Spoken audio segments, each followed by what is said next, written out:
தஞ்சாவூர் டிஸ்ட்ரிக்டில் watchman posting பார்த்தீங்கன்னா ஒரு பர்சன் வந்து 1063வது நபராக அப்ளை பண்ணியிருக்காரு. எப்போனா June 25 அப்போ லாஸ்ட் டேட் பார்த்தீங்கன்னா June 26 ஒரு நாள் முன்னதாக அவர் அப்ளை பண்ணியிருக்காரு.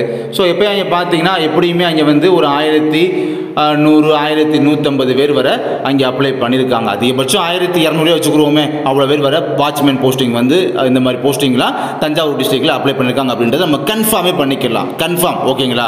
இப்போ அதே தஞ்சாவூர் டிஸ்ட்ரிக்டில் அந்த போஸ்டிங்ஸ்லாம் டோட்டலாக பார்த்தீங்கன்னா 64 வேகன்சி இருக்குது. அடுத்த ஸ்டேஜுக்கு நெக்ஸ்ட் செலெக்ஷனுக்கு அந்த செலெக்ஷன் லிஸ்ட்டில் பார்த்தீங்கன்னா கிட்டத்தட்ட ஒரு 350 பேர் வர பார்த்தீங்கன்னா கூப்பிடுவாங்க.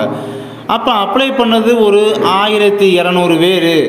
அப்போ இங்கே அடுத்த செலெக்ஷனுக்கு பார்த்தீங்கன்னா 300 பேர் அப்படின்னு இங்கே கூப்பிடும் போது பார்த்தீங்கன்னா இங்கே காம்படிஷன் எந்த லெவலில் இருக்குது, 1200க்கு இங்கே 300 பேர் எடுக்கிறாங்க அப்படின்னு சொல்லும்போது காம்படிஷன் பார்த்தீங்கன்னா ஜஸ்ட் வந்து டஃப்பாக தான் இருக்குது.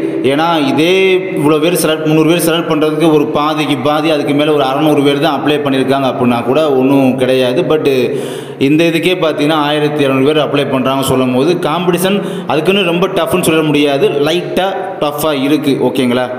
ஒரு 1000 பிலோ அப்படி இருந்தால் கூட பார்த்தீங்கன்னா ஜஸ்ட் லோ காம்படிஷன் அப்படின்னு சொல்லியிருந்துருப்போம். பட் நம்ம எதிர்பார்த்ததை விட ஒரு 600-200 பேர் தான் அப்ளை பண்ணியிருப்பாங்க. நம்ம எதிர்பார்த்ததை விட பார்த்தீங்கன்னா ஒரு 1200 சொல்லும் போது ஜஸ்ட்டு லைட்டாக டஃப் காம்படிஷன் இருக்குது அப்படின்றத நம்மளால் புரிஞ்சுக்க முடியுது.